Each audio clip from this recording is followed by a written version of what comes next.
Last time on Square Roots, we solve some crimes on the mean streets of Ilium, commit some crimes on the mean streets of Ilium, and do some light shopping and socializing on the mean streets of Ilium. Later, we meet up with our old pal Tally and Geth, who crashes the party. Get it? Geth?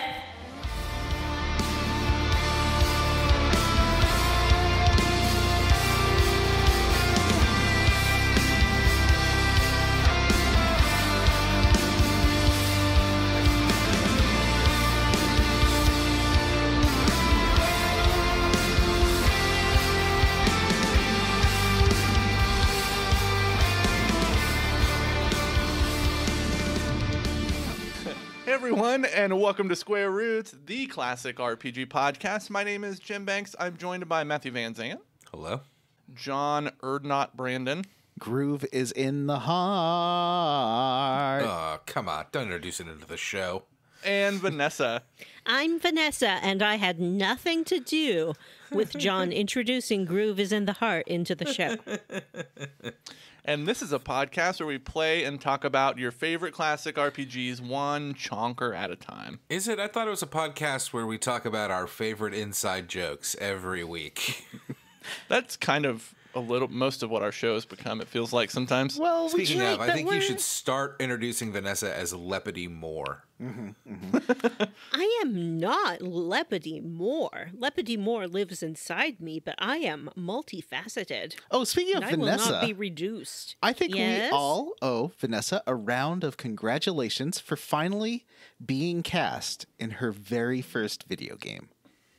Yes, thank you. Thank you very much. I'm really proud. I think the motion capture got my essence perfectly, and I'm really excited about how well the internet has reacted to me, the giant vampire lady from Resident Evil 8. They let you wear your own hat, too. They let me wear my own clothes. I looked exactly like myself with no difference, except they added about 2 feet to my height, something like that. And I'm a little bit wider proportionally to balance for that. But otherwise, yeah, I mean, it's just like me in my bedroom. Because of COVID, I had to just set up my webcam and be like, I'll do my own motion capture, I guess. So it's really just me in my own wardrobe, in my own home, doing the things I like to do, like tormenting innocent men.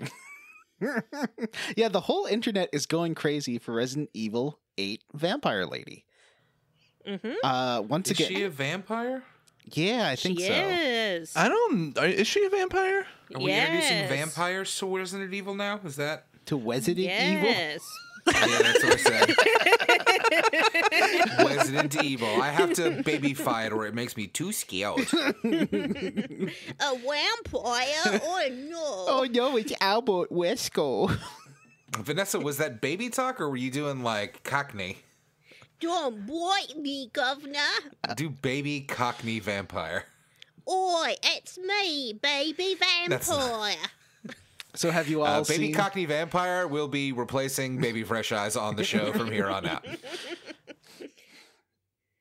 All these people just live inside Vanessa, just like in her giant OnlyFans. Yeah, I am multitude. Wait, no, I don't want them inside me, gross. No, I will not be eating anybody or swallowing anybody alive so they can live in my soft little tummy. It's not going to happen. That's not the deal with the vampire lady, is it? No. Yeah, how did Vampire Lady turn into Vor? Well, yeah. I mean, vampires a bit of vor. No, it's not. Do they? I mean, they drink your blood.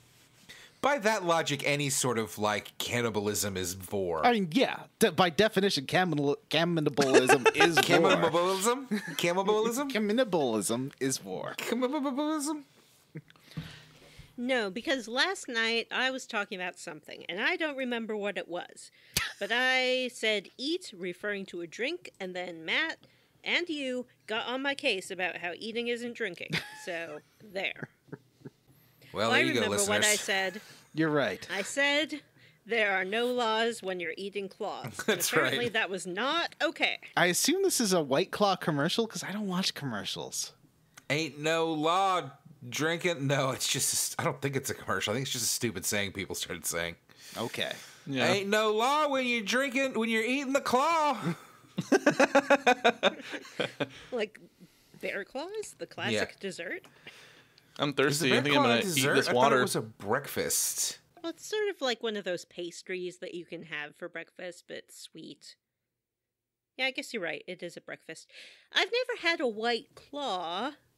I believe it's some kind of malt liquor. No, it's an alcoholic seltzer. So it's just like a lightly, it's like a, what are they called? Shit. It's like a LaCroix, but with alcohol like a in it. LaCroix with alcohol in it. Oh. I've never had a Well, LaCroix. this is Square Roots. Yep. We talk about video games. Not today, we don't. Yeah, I mean, I expected one of us, and I thought it would be Matt, which is why, like, one of us to be into the Resident Evil lady. That's why I asked Matt if he's one of those guys on the internet that wants the Resident Evil lady to step on his balls. Matt didn't reply to that. He did. I had he not said no. seen the Resident Evil lady. I do not keep up with every bit of news the minute What it's are you released. talking about? We are gaming professionals, and you owe it to the listeners to Google the Resident Evil vampire lady right now. I did it when he introduced you as the Resident Evil lady. Oh, okay. I already did it, And? Vanessa. Are you into her? Fuck yeah, I'm into her. Are you kidding me? Eat me up. Wait, no, I don't want her to step on my balls. Thank you. Leave my balls out of this. Well, I guess we should continue with the show. We're talking about Mass Effect 2. This is episode 4 of our Mass Effect series. This game but sucks. Before we talk about that and how much Matt thinks it sucks, let's talk about how we leveled up this week. Who's going first? Raise your hands. John, I saw John first. Vanessa's camera's off, so she's disqualified. I was raising it too. Vanessa, you go first. Okay. I'll go first. I got the fever that's sweeping the nation. That's right. COVID. No. Oh, jeez. Vanessa, that joke was in very poor taste. You're right. I'm sorry. No, I got on the Bridgerton bandwagon and binged the Netflix TV show Bridgerton. What? Bridgerton is interesting in that it is an adaptation of a series of romance novels, like legit romance novels, like that section of the bookstore that's all pink, and you go over there and it's just a whole bunch of ladies in corsets and like guys with their shirts off, and it's they're like, reading books? The Duke, who they're sometimes reading books, they're sometimes like gripping each other At a They're bookstore? sometimes, yeah, like at a bookstore, and so it's very much of that genre. Like it's not fancy talking book. It's not a Jane Austen book. It's a straight up romance novel. And I think it's fun that they adapted one of those because it's It was usually probably not. released in like a hardcover, right? Well, I don't know, Jim. I think only like a Danielle Steele would release in a hardcover. Yeah. I don't know if it was released in hardcover or softcover first.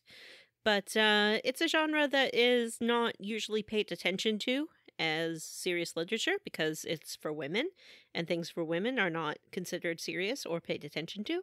So it was fun to see something that is of the romance genre adapted. That said, it's incredibly cliche, but in a delightful way. It's sort of just like a big bowl of whipped cream, you know? Like, you're not going to get any nourishment out of it, but you're going to have fun with it. And it's set in the Regency era. It's got sumptuous costumes. It is anachronistic, so they dance to like Billie Eilish songs and things like that, but played by a Regency orchestra, which is fun. And it is also colorblind casted, which is nice to see a genre piece with people of different races in it. Bridgerton. Watch it. You probably won't.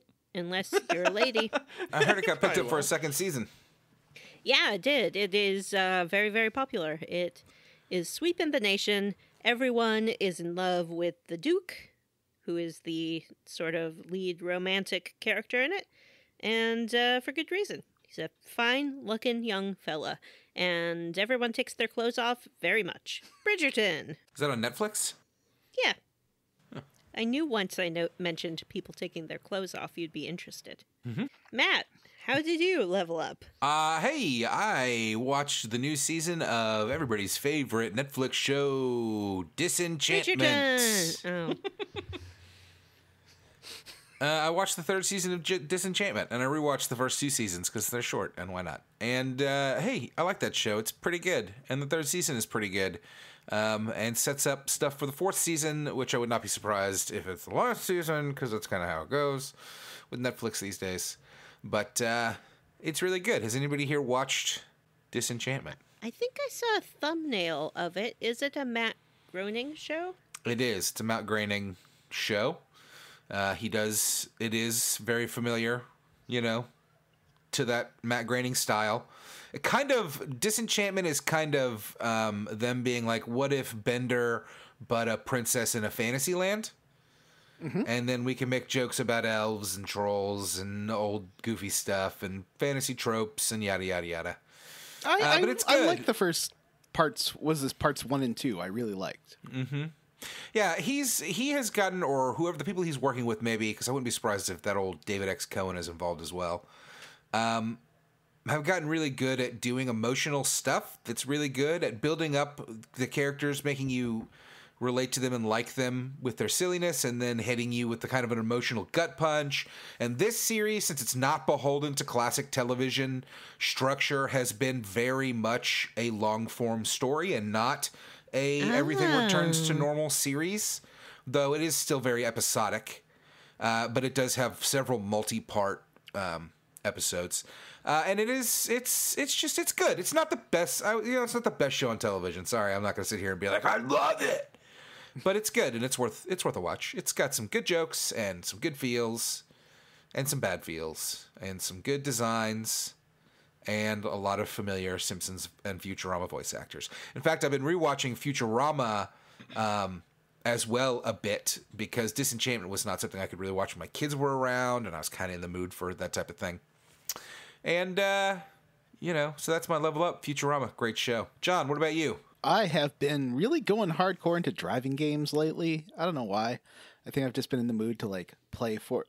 So I finally got into Forza Horizon 3 and 4. I'm still annoyed by the people that won't shut up talking to you while you play those games, but I sort of found the fun. I think that game took me a while to get over how bad the annoying people talking to you are, because there's lots of cool... What people? What are you talking about? When you play these games, it's like social now. No, it's like they have these cool hip people that talk to you all the time when you're trying to do races and stuff. They're like, "Oh wow, great. Johnny, you're the," and they also know your name. It's messed up. They'll be like, "Johnny, you did such a great job. You're the best driver we've ever seen." Because you punch in your name, and if it's on the list of 500 names that it recognizes, all the voice actors will say it. Oh yeah, like Fallout 4. Exactly. He also says Johnny. He's like, Johnny! So yeah, I've been playing a lot of that. I downloaded the Sega Genesis collection on Xbox. It's got all the Sega Genesis games. Well, no, it has 40 of them. Not all of them, but it's got that's a bunch. A lot of really good ones. It's got all the Shining Force. It's got no Sega CD games though, which is a big bummer. But it does have Phantasy Star, Shining Force, Streets of Rage. It doesn't have Sonic 3 or Sonic and Knuckles, which is weird. You think that would be a big one to have. But still, it's a really good collection. It's got eSWAT and Alien Storm, 2 games I really like. And I also put several hours into the game Ace Combat 7. Why? Because that game's insane, and I love it. Yeah, those are supposed to be really good games. It's like a JRPG, but with plane combat. It takes place in an alternate version of of Earth called Strange Real, but it's using like today's planes, but it's got like a JRPG storyline, and all the names of the towns are ridiculous. Like I wrote down, because I was texting my friend the names of the cities because they're so stupid. Oh yeah, so the bad guys are the Erusians, and their capital is Farbonti, and just off the coast of Farbonti is the city Dennis. And when I saw that on a map, I laughed for like 20 minutes. Because it's like just bad Japanese naming of stuff, and I'm into it. Anyway, it's real good, but it's super hard. Like, I'm stuck on the fifth mission because I keep running out of time and they keep blowing up a base. But if you like the idea of mixing a JRPG with really pretty plane combat, try Ace Combat 7. Jim, how you level up? Well, How you level up? I just got a notification that I got a delivery. And I opened it, and it's my sweet Cactuar mug. Oh. Aww. I'm excited about that. It's got a little Cactuar laying like seductively, and it says, "See anything you like?" That Cactuar looks like he's laying. He wants to lay some pipe, if you know what I mean, right? I also I've been very bored lately, and so I've just been kind of sampling games on Game Pass. I downloaded a game called Shadow Warrior 2, which is like a first-person shooter. I will say that the shooting and the melee in the game, like you're kind of cutting up and shooting lots of demon things, and the game moves very fast. It's kind of Doom Eternally. It's fun, but boy, is the writing and everything around the game so shitty. Like, it's just a lot of dick jokes. Like, the main character's name is Lo Wang, and he's supposed to be like a ninja guy. It's really bad. Mute it, turn off the subtitles, skip the cutscenes, and it's a pretty good game. If you can play it for free, might be worth checking out. And that's how I leveled up. That's everybody. Let's open up the codex. Beep boop beep boop boop. Well, first I have to match these pieces. Okay, that's the little plus sign. That's the little plus sign. All No, right. that's bypassing. Battery, and that's a battery, and there's a copyright symbol, and there's the equal sign with the line on top. Oh, there's the battery. Okay, got it. Yep. All right. John, I have to put all these little pieces of code together. I think I'm playing the game. I think it's on normal difficulty, but watching John do the bypassing, like, they add 2 more symbols that isn't in the regular difficulty. So watching John do it is very stressful.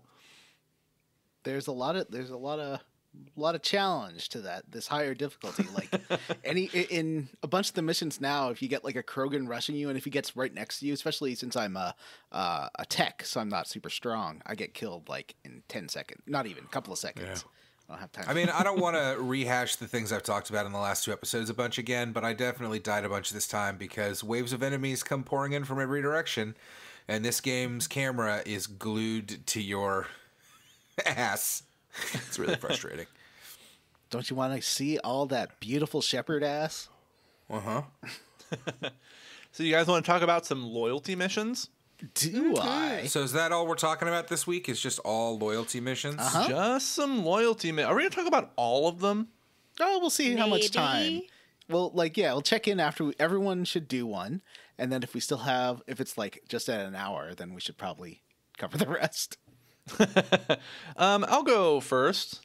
I've gone on the record on this show as saying I think Grunt is a boring character, but I do think he has I won't say it's the meatiest loyalty mission, but it's one that like added some dimension to his character. So essentially, when you go talk to Grunt, he's feeling very aggressive and like pent up on the ship, and you don't really know what's going on with him. So you take him to Tuchanka, which Great name is for a planet. Mm-hmm. Yeah, it's the Krogan planet. And it's really shitty. It's like a war zone. And you take Grunt there, and essentially Grunt's like going through puberty. And when he goes and speaks to Rex tells him to talk to a shaman, and essentially there's this like rite of passage ritual that Krogan have to do in order to like get rid of their like puberty. Like imagine that anxiety. it's like imagine if you didn't have like your quinceañera, let's say, you died. Right? Imagine, yeah, because imagine that you just have this urge to party, and like you can only let it out at a quinceañera, but you can't have your quinceañera. Well, it's a little bit more nobody will than throw that. one for you. Your dad made you in a tube. Out of, I think, Krogan Hitler. I'm not sure. Well, Probably, no, though. you're thinking of Serpentor. Knowing this game. Because Serpentor is made of human Hitler and human Genghis Khan. And But not Krogan Genghis Khan, No. but his name is Serpentor? Give me a break. it's true, though. We all know there was a little bit of Rex in there. It all makes sense now. It does. Although Rex is more of a frog than a snake. Snake is thin. Is he? Yeah. Yeah, he looks like amphibious. But in order to get through this passage, what did they call this? The ritual? It was called something. Wasn't it just the rite of passage? It wasn't like it was the rite of, it was blood something or rite of something, right? I'm sure it was. I don't know. It had a very Krogan name, but you have to kill a Thresher Maw, this is the, kind of the first real boss fight of the game, if you will. But it's a big Thresher Maw that like pops up around the arena, and you got to shoot it with, different guns when it pops up in different areas, and sometimes there's some Krogan around. Do you? Yeah. I found one pillar that if you stand next to it, it only goes to one of 3 spaces around you, so it was really pretty simple to take it down that way. But it only goes to 1 of 3 spaces around you, right? Yeah. Like that's what it does. Yeah. No, but it can go to the other side of the map if you're kind of like walking around the map, but if you stick to one area, then it sort of stays around you. So, but you have to make sure you're most of the pillars can crumble if they're hit by the Thresher Maw blast, so you have to be careful of that. Uh-huh. Yeah. There's a couple of strong ones. You don't have to kill it. You just have to survive it. Oh, that's true. Oh, that's true. You just have to survive the encounter. You get a nice Chivo though if you manage to kill it. Oh yeah, I killed that puppy. That energy beam takes down everything. I killed it too. Yeah, and So you get a nice Chivo. Isn't there another? There's like so Rex is trying to like. Well, excuse me. In my game, it wasn't Rex. It was like Works. It was like Rex, but with like a slightly different name. Yeah, yeah. It's like Warnot. Yeah. So Or is that the in clan? my game, it was Rex. Rex is trying to like consolidate all the Krogan clans, but there's this one clan that will not like accept Grunt into its, what do they call their name for their clan or something? It was, I don't that's remember. the one he's talking about. The Erdnot clan. Yeah. Oh, okay. So, and one of the clans is saying, this guy was grown in a tube. He can't be part of a clan, and if he's part of your clan, we think your clan sucks. Yeah, they're super gross about it. They're like, Yeah. he's a clone. You used artificial insemination. He's not real. Yeah, and they just think he shouldn't be allowed to be in a clan. So you have to kill those people. Mm-hmm. Well, those Krogan. in my game, they were trying to get Grunt into their clan. They're like, "You're really strong. We want to use you." And I was interesting. like, "No, he's not going with you. He's staying with me." And he's like, "No. It's up to Grunt." And Grunt's like, "Yeah, I'm not going with you." And he's like, "Well, I'm gonna kill you all then." And what's cool is after you beat the Thresher Maw and kill this guy, you get they let Shepard be a part of Clan Erdnot also. I didn't get that. Yeah, I didn't either. Well, maybe because Rex Did is that dead. happen with you, Vanessa? I don't remember. Maybe not. I think. Wait, did it? I'm pretty sure it happened. Did I make that up? They definitely put maybe. I mean, it just didn't happen in my game, but I like. Hold on. Yeah, it didn't happen in my game either. But Rex was there, and he likes Shepard very much, and was happy to see her. Did any of you do the monkey killing mini game? Because Ooh, I did. We'll talk I got about that because in I the was trying to do corner. all the side quests. Yeah. And one of them that stays in there is that pie jack shooting game. Which we'll I talk had a about difficult time with it at first. We'll talk but about then I it. did it. Okay, yeah. we got a corner for that, and for right. and for the What are the name of the dogs? Varen? For the Varen gambling, and I got it wrong every time. That's the worst minigame. I don't know. Monkey shooting Save was it for great, your corner. though. Yeah. Anyway, yeah. Then he has a clan, and he's happy, right? Yeah. Yeah. Yep. Then he feels better. He's Yep, the the shaman end. takes him aside and says, "Okay, Grunt, this is how Krogans masturbate. You'll be fine." No, it was good. Who wants to talk about the next one? I'll talk about one. Mm-hmm. Let's talk about Thane. Ooh. What? Thane? Who's Thane? He's a guy. I know who Thane is. He's the sexy snake. He's a snack. Vanessa was wondering if he has a forked tongue. That was private. How dare you? Well, Thane is looking for his son. You go talk to Thane in the ship, and he's all like, "I'm dying," and it's cool. You know, he's a religious guy. He's an assassin, like who is super religious and is dying. So he is a Boondock Saint. So Boondock Saint tells you that his son, Boondock Saint Jr., has joined or is about to become an assassin. Is I this guess the mission that you said was Boondock Saints? Thane is a Boondock Saint, John. Really? I just remember the hot guy getting killed by a toilet in that movie. Okay. Well, it's not a good movie, so you don't need to revisit it to find out how it connects. You'll just have to take my word for it. John likes Boondock Saints 1 and 2. I've never even seen Boondock Saints 2. That's now show canon. So John's favorite character, Boondock Saint, his son, Boondock Saint Jr., has gone to the Citadel to become an assassin, and Boondock Saint is like, I can't let him do this. I was away for most of his life being an assassin, and it's all he knows, and he's doing this because he wants to be close to me, or whatever. And you're like, cool, let's go to the Citadel and kill your son. I mean, save your son. So, when you get to the Citadel, there's this cool guy named Captain Bailey, and he's like a real bro who wants to help out Shepard because he's obsessed with you. He's also the guy that does the networking stuff. So if you have not done it, like I had not, when you go talk to him, he can take care of that whether or not you're dead situation. You may recall from when you first went to the Citadel. Mm-hmm. And he's also the one who is voiced by the EXO from Battlestar, right? I mean, he doesn't have a lot of lines, but maybe. So you also hear that a Drell, which is what Thane is, passed through CSEC recently. So you go to CSEC and you meet Captain Bailey and you ask him about the Drell. And he gives you a little information. The Drell is running with this kid named Mouse, and he tells you where to find Mouse. But and snakes Mouse, eat mice. So Boondock Saint does say, "Yum yum, I'm gonna eat up that mouse," and he rubs his tummy, and then he says his prayers, and then he assassinates somebody, and then we go talk to Mouse. And for me, I was a real dickhead, and I beat him up real bad. And he was like, "I'm from the streets." Oh, no, I'm sorry, they're from the vents on Citadel. They're like venters or something. He's like, "I'm from the vents," and it turns out that Thane knows Mouse from when he was an assassin. So for a minute, I was like, oh, cool, we're going to bond. But instead, because I'm evil Shepard, I had to beat Mouse to a pulp and threaten to murder him. You didn't have to.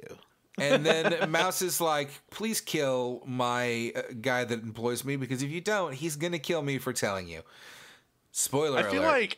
I feel like Matt's commitment to doing evil things despite not enjoying them is traumatizing him in a way that we're not able to really fully understand yet. I really believe this is why he is not enjoying the game, because he's not letting himself play it the way he wants to. Matt was forced to bludgeon Mouse to death with his fists.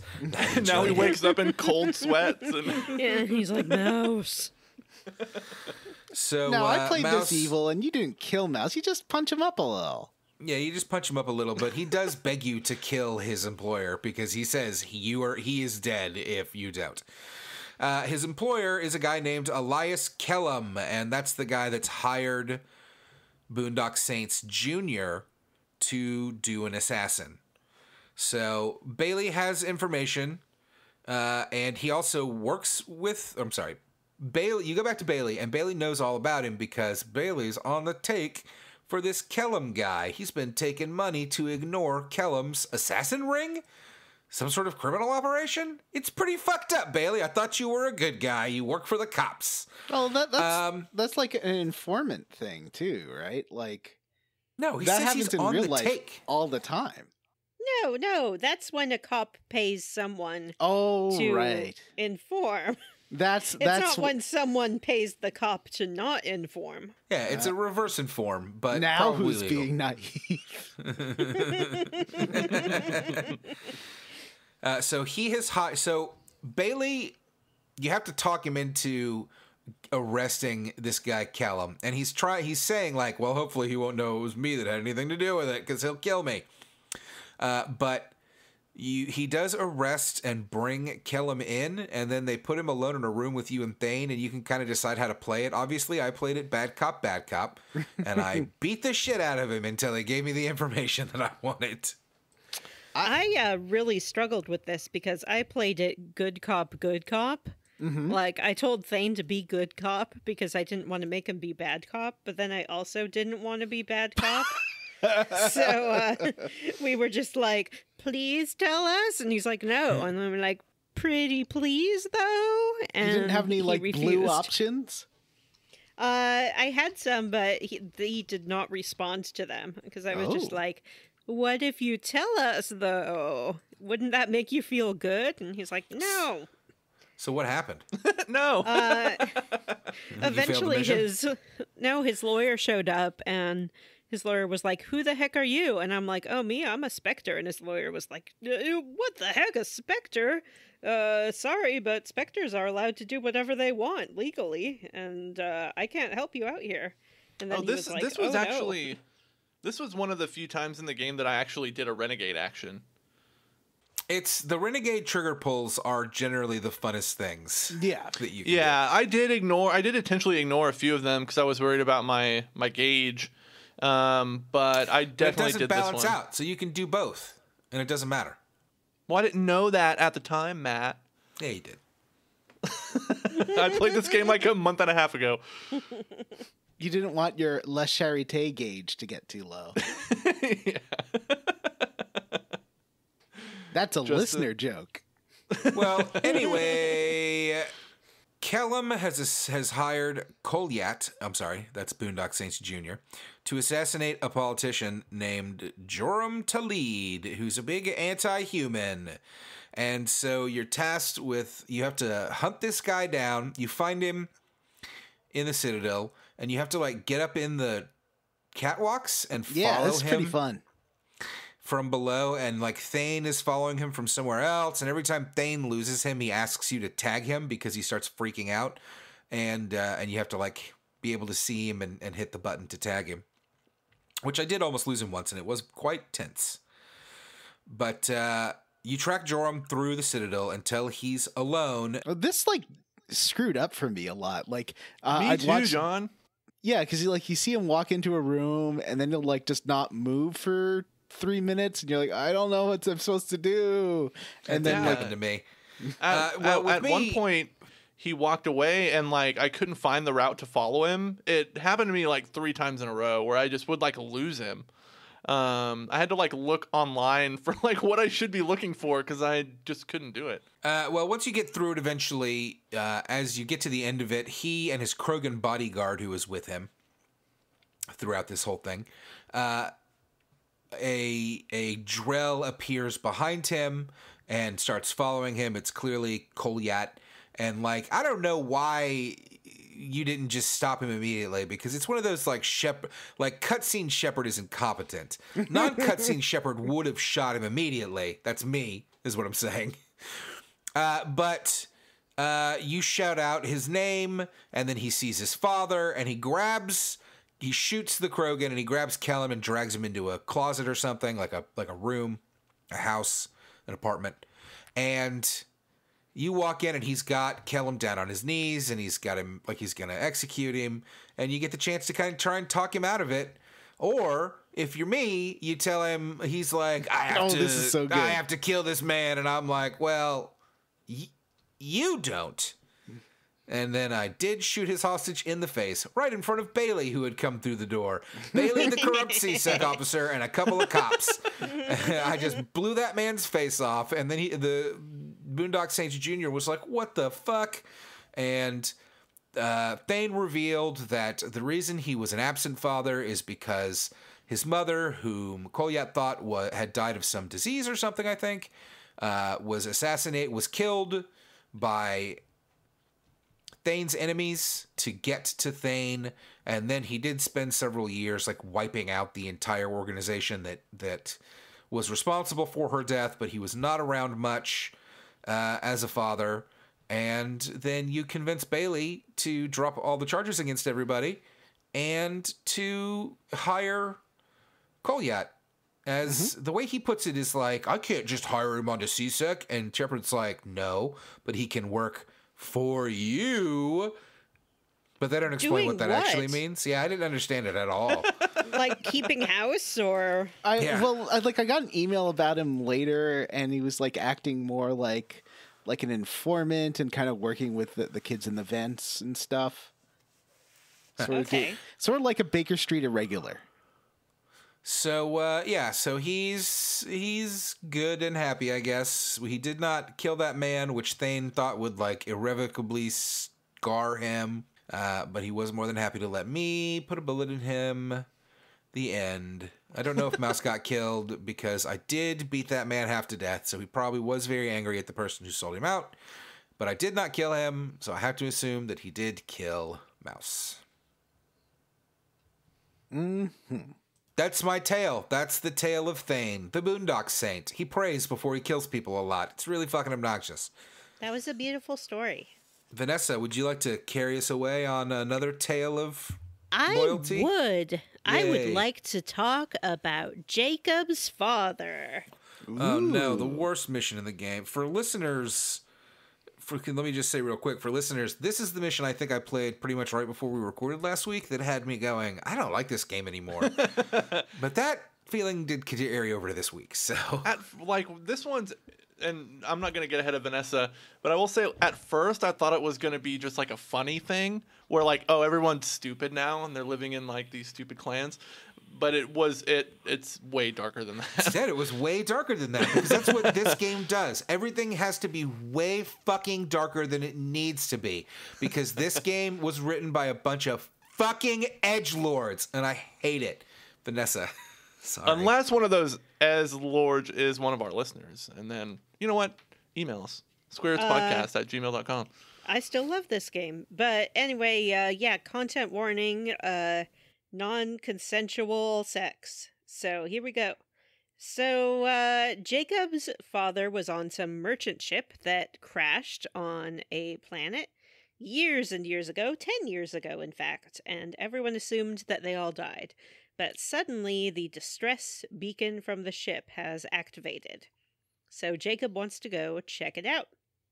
So you go land on this planet, and the ship is there mostly intact. It's obviously crashed. And you find a bunch of logs, and they're talking about how the native flora and fauna make humans degenerate neurally when they consume it. So you're like, oh, well, did they eat it then? Like, what happened? You pick up a couple of other logs, and it seems to be clear that some people had to eat the native flora and fauna in order for the officers to be able to repair the emergency beacon by keeping their sort of neural integrity intact, eating the emergency supplies. So you're walking down the beach and you run into this woman, and she is struggling to form sentences. Her vocabulary has been diminished. But she says that Jacob has his face. She keeps referring to a him, and that he said that people would come from the stars, and they finally came, and isn't it great? But then she also warns us that some people don't believe that people will come from the stars anymore, and they have turned hostile. So you fight some hostile dudes, and then you show up at this survivor village, and everyone in the survivor village is a woman. and you have noticed that all of the hostile dudes are dudes. So you're like, oh, well, maybe the, like, degeneration affects different genders differently. Then there's some other weird stuff going on, like there's a statue of a man that these people seem to have built. Is it a man? It's like a Wicker Man kind of statue. It's like Yeah, a that's Wicker what it looked Man like. kind of thing. They don't seem to have the cognitive abilities to have done it without direction, so it seems super weird. And you find a few more data pads. Long story short, turns out that the officers, once they noticed that all of these women had lost their faculties, they figure, why not just, divvy them up among us and do what we will with them? Because what's it gonna hurt? And it gets super dark. Like, you find an entry where someone's like, these people, like, they're so damaged that they forget what you did to them before the bruises even show up. Oh my gosh. And it's like, it's super dark. So Jacob has gotten pretty upset by this point. Mhm. And eventually we fight our way through some robots and some trained guards to Jacob's father. And he's like, oh my gosh, thank goodness you're here. These people, they propped me up as some kind of god, and it took me forever to break free and to be able to contact you, and nobody's buying that story. And he's like, he realizes that Jacob's there, and he's like, and eventually sort of explains that, like, yeah, we started out with good intentions, but then by the time we fixed the beacon, it turns out we'd already, like, made all these people sex slaves, so it didn't seem like a good idea to be rescued. But then the men have finally gotten themselves together enough to have a little uprising, so he eventually activated the beacon for rescue. And Jacob is not pleased with this. Shepard was not pleased with this. And in my game, I told him that he is very much going to jail, and the villagers would be treated, and here come the Alliance to put him in jail. This is not what happened for John, and I assume not Matt either. So, does one of you want to talk about what happened in your playthrough? Well, first, I want to ask you, what do you think? So basically, they were keeping the untainted food for the elite, or what would you call those? The officers. The officers. Yeah. Right? Right. And it sort of was a good idea at first, because they realized that they wouldn't have enough food for everyone in order to, like, fix the beacon in time. And without Right. fixing the beacon, they wouldn't be rescued. So they're But- like, okay, some people are going to have to eat the tainted food and then, like, hope for treatment once we get rescued. Right. The reason that they didn't turn on the beacon was just that they didn't want people to know so they went really hard into Lord of the Flies, even like in the 2 months it Yeah, took to I fix didn't the know how beacon. long it took to fix the beacon, but they did it real fast. And then Jacob's father eventually had all of the other officers executed, so he essentially was the only sane man left on the planet.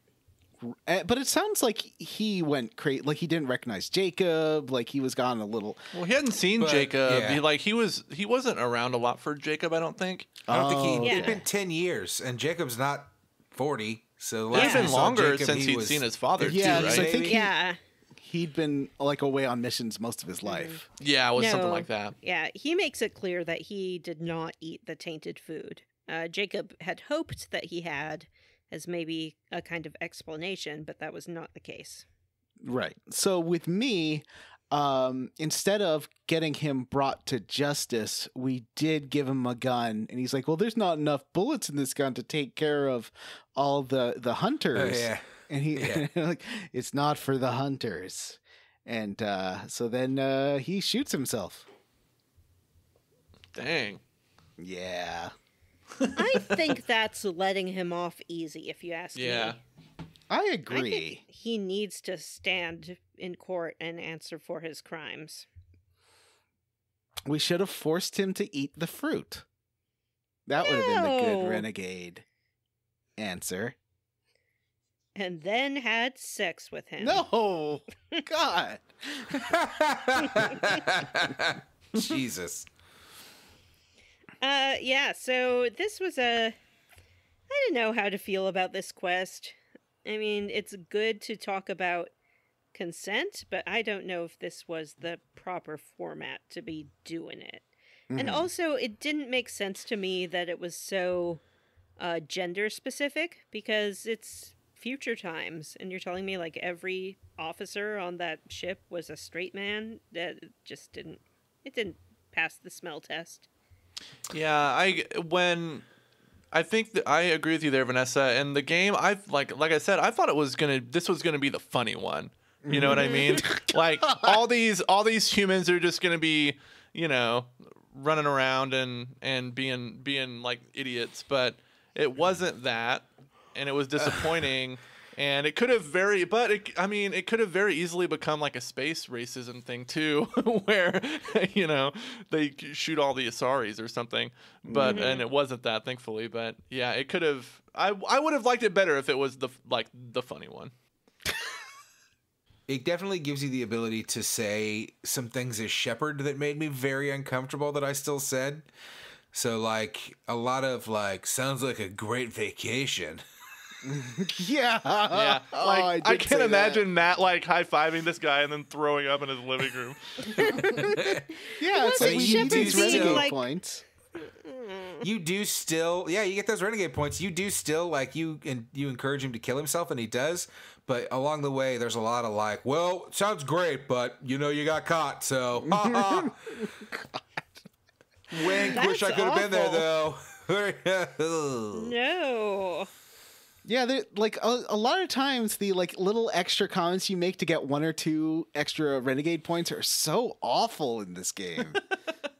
They're just like, oh yeah, slapping them around's a great idea. I mean, I always thought that Renegade was supposed to be more like Han Solo, Yeah. like It a should. scoundrel with a heart of gold. Yes, But that's not how it works. Yeah. But it could be. If they tried to make it a little less like, say the shittiest thing possible. If the writers weren't a Yeah. bunch of fucking edgelords. That's what I said earlier, and it's very true in this mission. There's a bunch of fucking edgelord bullshit, and I hated it. Well, I think Hey, that It's needs so like, when you're talking about issues of consent, people are always like, oh, wouldn't that be so edgy? And it's like, it's not. It's really overdone. Like the sort of plot of the female space slave thing. Like there's nothing edgy about it. If Ones you of had it made had it been like, male space slaves. yeah, if you had made it gender neutral, then at least that would be something, like something a little bit different, and maybe encourage people to think about this scenario in a different way. Yeah, But- and like the thing though about this whole mission is it focused a lot on like what they were doing to the women and not like any of the ramifications or the accountability for it, which like made it so much worse. Well, here's my rewrite. What happens if the father was on a mission and crashed onto a abandoned Elcor colony, and then Jacob comes in and finds out his father's married an Elcor? It would have been funny. Much better. It would And have he's been got a interesting. little brother, and the little brother is just an Elcor. But the Elcor's name is like Jacob 2.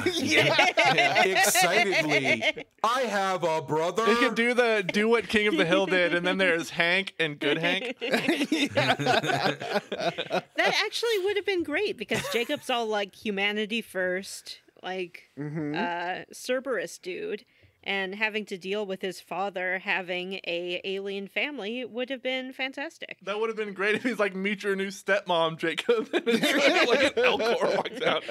Delighted. I've heard so much about you, Yeah, Jacob. and they absolutely, the female Elcor, have to have the same voice. Exactly. That would have been a great mission, and he could have been like, I knew your views on aliens, I couldn't introduce you to them, whatever it might be, like... Well, he thought society would judge the true love of him and his Elcor wife. And then the renegade option is putting a bullet in her. Yeah, you still give him the gun with one bullet. Be like, it's not for you. No, the renegade option could just be like, I can't be part of this. This is terrible. No, the renegade option is to steal his Elcor, seduce his Elcor wife, and break them up. Seduce his Elcor wife away from him, and have an Elcor son, and name that one whatever your father's name is. Call it Shepherd 2. Yeah, that would have been a much better quest. You are 100% right. That's a really funny variation on like the stepmom genre of porn, where like this, but the stepmom's an Elcor. Well, BioWare, you know where to find us when you need help writing your next Mass Effect game. Which, newsflash, I don't think they're gonna hire us after you told them they're edgelord trash. It's not the same people anymore. You have to set it up, though, so that, like, you see the father first, and he talks about this beautiful woman who he met and his life there. And then you go into the hut, and she's like, surprised. My son! Yeah.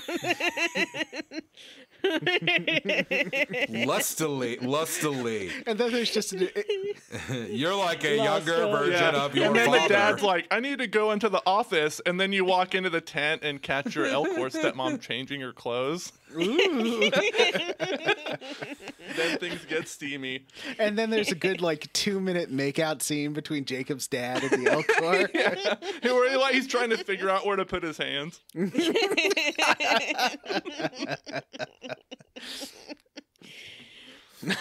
See, we should write the next Mass Effect. I just game. said that. Should write the next Mass Effect game. BioWare, you know where to find us. All right, what's our next mission? How about I tell you about a lighthearted, fun loyalty mission? There aren't any. Please do. Yeah, there are. So I told you about the lady thief named Yeah, that's true, Kasumi. actually. Hers is the best! And she's got one more heist. One big score that she wants to get. Because she had a friend who you find out was a romantic friend named Keiji. And she wants to get his gray box back from this guy named Donovan Hawk. What is a gray box? Like a black box for your brain. Yeah, I Oh. guess it's like for people who have biotic implants. Ooh, let me say it again. Like, Let me take it again. Like a black box for your gray matter. Hey! That was good. It was a gray see, box. you should have gone like a black box for your brain. This is the best loyalty mission. Why don't they And make it's the super whole fun, human out of the gray box? And I loved it. I loved every bit of it. This was a sexy, fun spy heist. Yeah. It was gr- sexy fun. Yeah, I got to wear a sexy pretty space tux, dress. too. I got to Just wear a reiterate, sexy space Kasumi tux. is a Dragon Age thief character. She is great. I use her all the time now. She teleport across the stage and stab groups of men. It is the best! Yeah, she's really good. And she's a lot of fun to have in your party. And she even... I didn't think that she would have dialogue, but I brought her along for one of the other loyalty missions, and she just had lots to say. It was really fun. So yeah, she definitely... You can leave Zaid at home, but take Kasumi sometimes, because she is a fun character. I actually unlike took Zaid. her on a bunch of them, and she had none to say. Yeah, it really depends. It's like you kind of have to crack the code of who would be a good person to bring along on a mission, because a lot of times, like on Jack's loyalty mission, if you bring Miranda, she has stuff to say a lot because she worked with Cerberus. Yeah. Maybe Jacob too, but definitely Miranda is a good one to take on that one. But on this one, it's just you and her. Yeah, you can't take anybody. And she does want you to, you're pretending to be, I forget, you have a dumb name like Silas Mariner or something, right? Something Gunn. Oh, Billy that's Gunn. Dennis Gunn. Yes, Dennis Gunn. And you do so it's a heist. Like, you're casing the joint out. It sort of gives you this idea of does the thing before where they talk about all the things you have to do to get in there, and then you get in there and you like make first you introduce yourself to Hawk, and you're like playing suave spy guy, and then you're like talking to people at the party, and you find the Wait. safe. Did you explain the plan?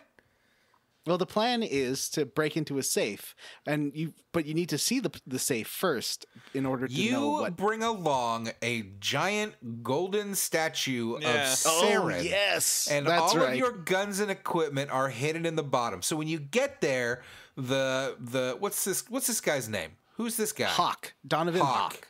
Hawk is like, Kasumi has to stay outside because she looks hiding, like right? I don't like her. No. Well, he he's sees like- her No, he first. sees her. He's like, no plus Oh, ones. right. You can Yeah. come in. I think her name was like Melissa Gunn or something. Uh-huh. But Kasumi has to stay I made a joke on John's outside. stream Yeah. You're about like, this "Fine by because me." he, you introduce your self as Mr. Gunn, and I was like, what if his name was Mr. Heist? So Mr. Heist and Kasumi like vanishes because that's what she does. She can go invisible and tell it, John. You get inside and you gotta like get Well, into the he's vault. having a party for like all the criminals yeah. in the galaxy. I think that's an important part too. and they're and like they're- checking Everyone over there your. sucks. You like they're checking over your statue, like, something might be inside, but then they don't find anything, so they wheel it in, which is great. Ooh, Yeah. and you like wipe your brow and go, You have to tell Kasumi, like, I'll take it from here, you hide. But Kasumi just turns invisible and then just goes to the party. Like, she has no problems at all getting inside. So you meet her down at the vault, and you see that the vault has some DNA scanner and a voice print scanner, and it's got like a powered laser grid. So you gotta figure out how to defeat all three of those things, and you do You that have to do it by walking around this beautiful mansion with all this crazy artwork. Like, he's got all these paintings up. Did everybody go around and look at all of the paintings? No, I didn't. Some of them were quite good. I looked at the stuff downstairs. You get to look at his art, and he's got like, you can go out and like it overlooks this gorgeous planet with this, like, it's amazing. His house is amazing. A lot of people I noticed were talking about things that I had done. They were like, did you hear that the Archangel did this and that? Or that someone took down that lady where we got Thane? And oh my goodness, it's like all the gossip, the hot goss is about what Shepard has been doing. They're like, "Oh, Shepard is dead." Yeah, there are even Don't some like, I hear he's alive. You want to be you like, believe anything, Robert? ladies, I'm Mr. Gunn, aka Mr. Shepard. So you also so you need to get into his bedroom to get some DNA off of his socks or whatever. I guess there's a couple of ways to do it. Yeah, you can sneak in through the back, or you can find out the name of the captain, and then Kasumi pretends to be her when the guard. You're like, "Oh, Captain Rowe let me in," and he goes and calls Captain Rowe, but he's talking to Kasumi. Ooh. You can find credit chits in his bedroom. You can find, like, it was fun going through his bedroom. There's like a wine glass and pillows, and if you look through the couch, you can find some money. And Yeah, One credit. You're like, "Ooh, a credit." Yeah. If you mess with his alarm clock, it goes off and the guards come running in like, what's going on in here? Yeah, so I found DNA off his old socks, and then so I get that, and then his voice print, you have to make him go on a rant to get enough voice recordings of him. And yeah, what's his deal? Give us a version, because you start talking to him, and it basically turns into him giving a speech that ends with the whole room applauding. Yeah, he's basically saying like people think that the No, soldiers you gotta pretend to be him. Oh, okay. People think that it's the heroes and the soldiers that make this galaxy run. They don't know about us. What we do behind the scenes is what The facilitators. we truly make the galaxy roll. Without us, there would be no pop-up ads on the extranet. Without us, there would be no GBH for people to take before a party. Yeah, he explains how they're the real job creators and they're deserving of all of the fruits of their labor and everyone else's labor too. Mm-hmm. And everyone applauds, and you get the voice recording. And the final thing is you have to track down where the power ends, and then turn off the power to the grid downstairs. So I do that, and then you make your way into the vault. And All of these things are solved, by the way, by Kasumi appearing from her underneath her invisibility cloak and just like doing shit in front of everybody and nobody being like, what's going on?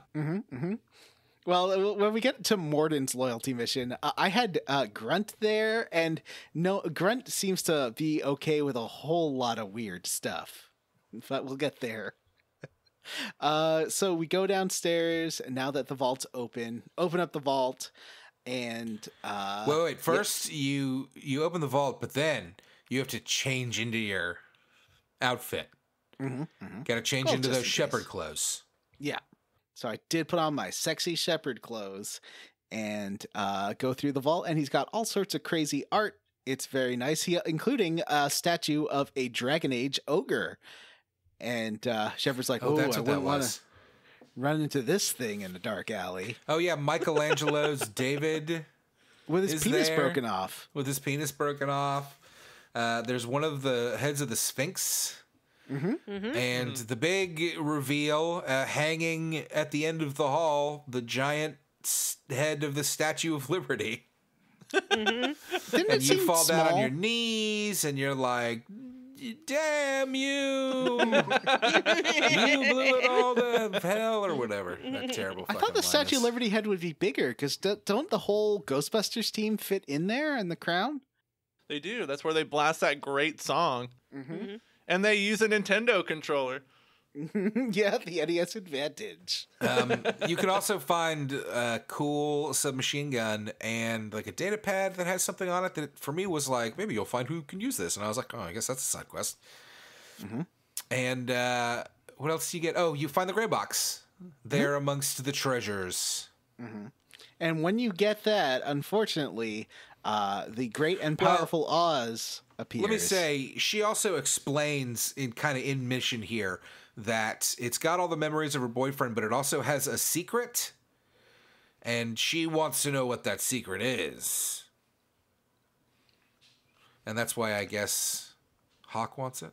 Well, I think she knows. It's some like codes for something. It's something I that googled would... this because I didn't understand what was in there that she wanted, and apparently there's some dialogue or something somewhere. Maybe it's on a data pad that says that guy knew something damaging, potentially very damaging about the Alliance. Yeah, they say it in the cutscene at the end. Do they? Yeah. Oh. So that's what's in there. Huh. Okay. I thought it was like blackmail material.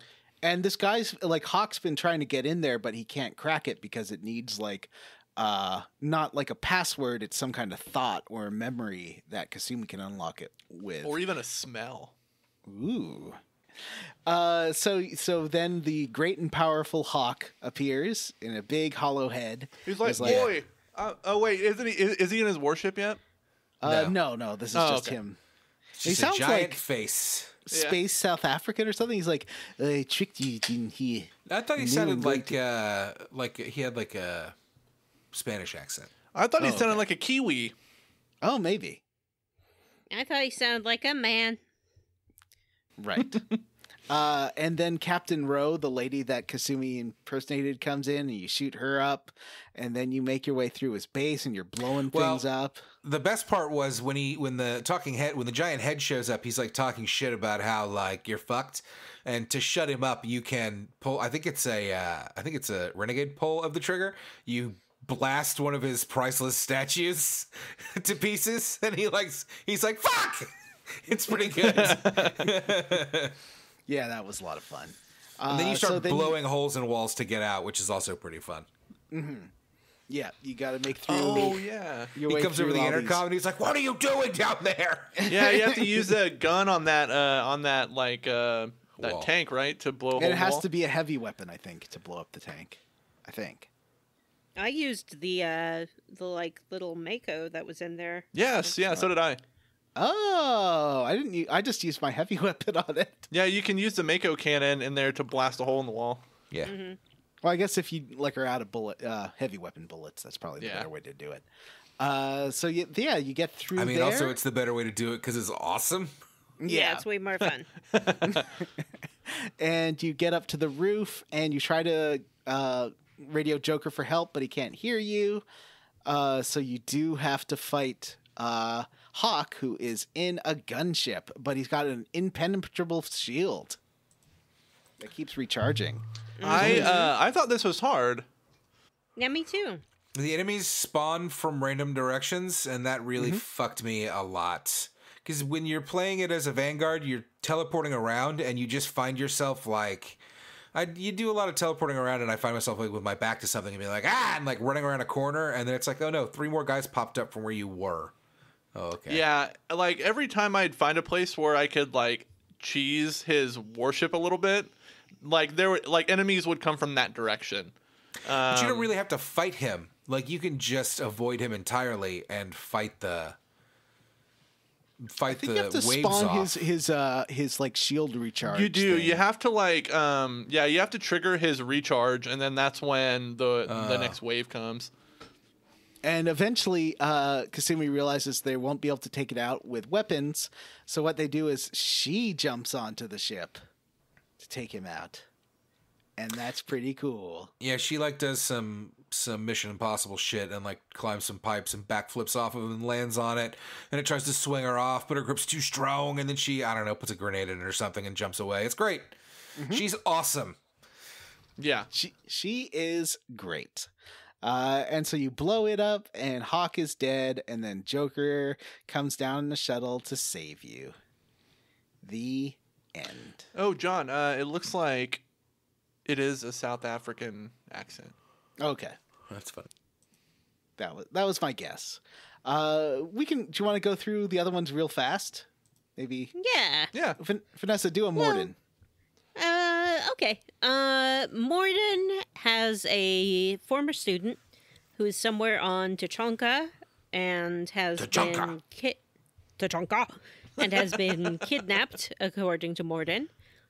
So you go to rescue the student. You get to where the student is, and the Blood Pack are there, which is the gang of Krogans and Vorcha.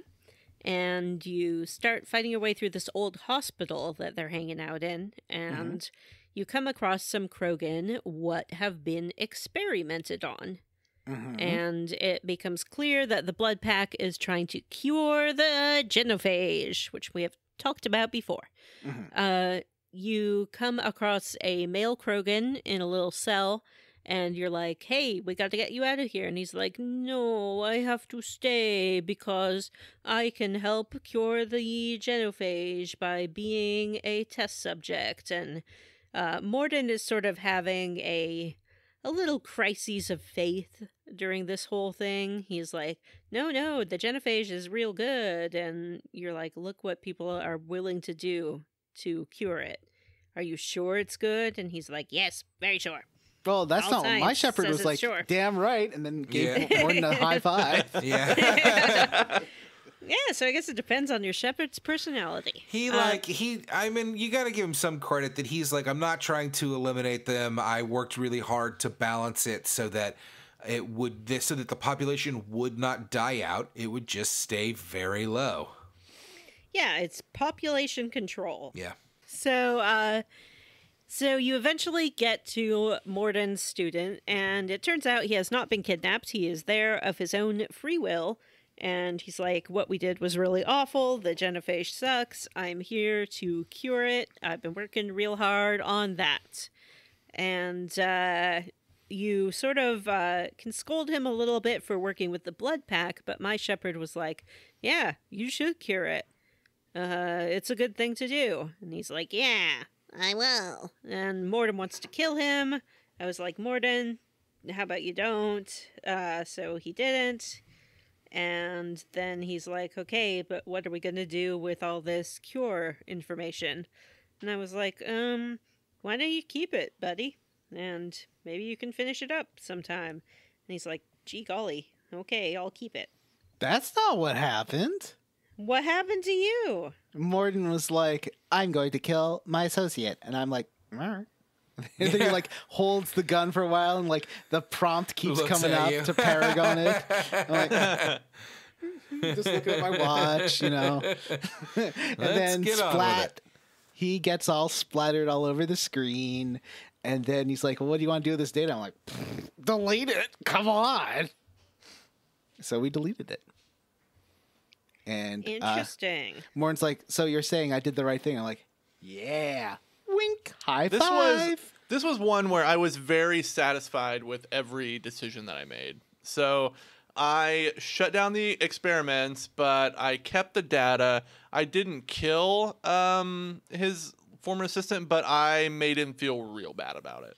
Malin's secret castle? Malin, yeah. I made him feel very bad about it. And I didn't, but I did take the data. Mm-hmm. The one he got from torturing people. Yeah, well, yeah. Yeah. It's one of those things where it's like, okay, we know people died and it was super unethical, but does that mean that the data itself is unethical? It's very interesting how the game writing feels about like this decision, because I'm pretty sure it's in this one. It might be in 3 though, so I won't go into too much detail, but like there's a line of dialogue that does explicitly say it's just data. It's not moral or immoral or ethical or unethical. It's just data. Okay, Mark Zuckerberg. No, the game does want you to understand that, though, it feels like. That's a theme that I've seen in other games, too. There's Yeah. often some sort of ill-begotten knowledge, and then you have to decide, is it worth keeping the knowledge despite how it was gotten? Yeah. I'll just real quick tell you about the Jack loyalty mission if you'd like. Please do. Yeah, let's go blow up a planet. Yeah, Jack wants to go back to Pragia because she was raised on a scientific base there, and she wants to blow it up. And you get there, and plants are overgrowing the old base, and you go through it, and you find out more about her childhood. But you find out stuff that she doesn't remember, that there are lots of other kids there, and they were tortured and tested on for her benefit, like to see if the things that they did to her would kill her, but they tested on other biotic kids first. And you do start running into some mercenaries there, and you do have to kill them, and you find out that and one of the kids who survived this base exploding, named Aresh, came back, and he wants to restart the project again to make sure that all the work that he did was not in vain. And Jack is... Like the work that was done to him, essentially. Yeah, exactly. Yeah. And he seems very disturbed. You can, like what I did was encourage Jack to kill him. And she sure does. Yep. John! The end. She sure does. And then you blow up Wow. the base as you fly away.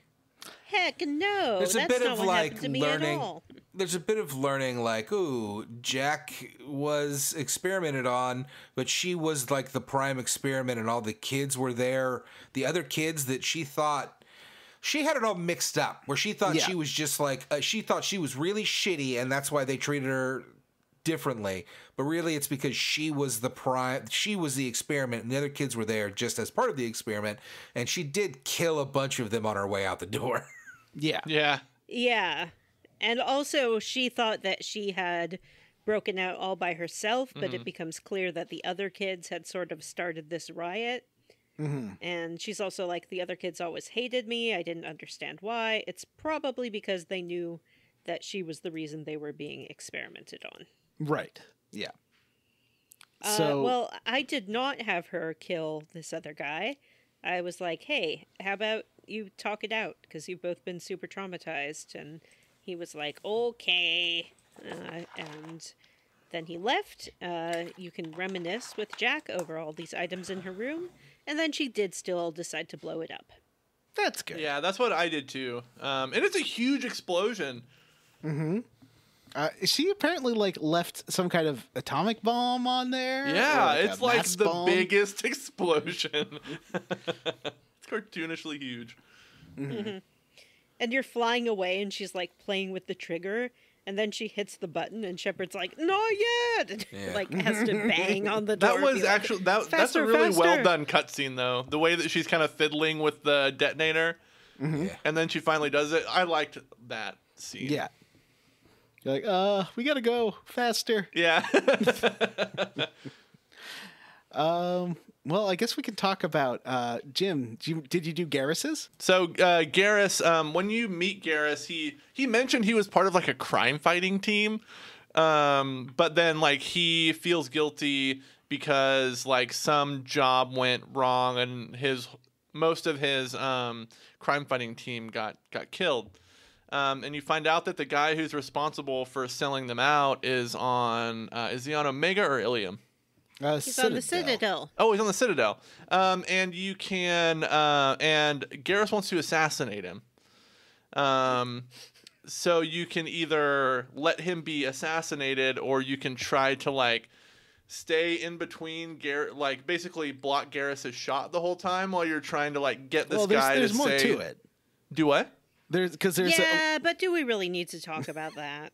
There's a CSEC officer named Hawkins who was this guy who after he got fired from CSEC became this guy named Fade who let people fade from existence. I forgot about that part. And there was a Volus who was pretending to be Fade, but it was just his like front man. I like that part. That part was fun. That's all just filler, though. The real question is, do you let Garrus shoot this guy, or do you get the guy to talk enough to the point where Garrus no longer wants to shoot him? Because, yeah, you can, like Jim was saying, stand in front of Garrus' sights and try to get him to talk. I got this guy to, like, admit that, like, you know, he can't live with himself anymore, and he doesn't know what he's going to do with his life, and then I told him, like, you need to get out of here, like, right now. How did Garrus feel about that?